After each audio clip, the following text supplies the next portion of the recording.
Emrat qarkullojnë, vendimi mungon. Kush do ta marrë postin më të lartë shtetëror? Edhe pak ditë kanë mbetur deri në përfundimin e afatit kushtetues për zgjedhjen e presidentit të ri të Kosovës.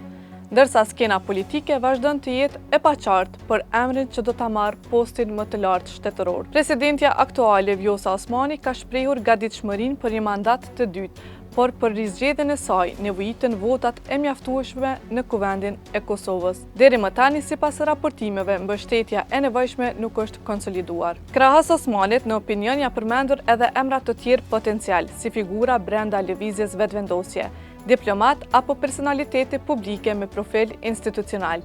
Megjithatë, asnjë kandidaturë zyrtare nuk është bërë publike nga partitë politike.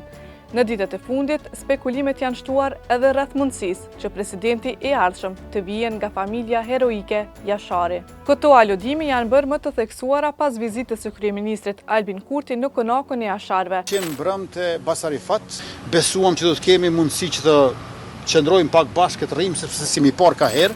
Se dhe pas një postimi të deputetit të lëvizjes vetëvendosje Agim Batiri, i cili shkroi se nga Jashari gjithmonë lind drita e Kosovës. Ndër emrat më të aluduar kanë qenë Bekem Jashari dhe Murat Jashari, por që të dy e kanë mohuar një kandidaturë për president të Kosovës. Ndërkohë, në çarqe të tjera politike është përmendur si mundësi edhe emri Ramush Haradinajt, si figurë me përvojë të gjatë politike dhe institucionale.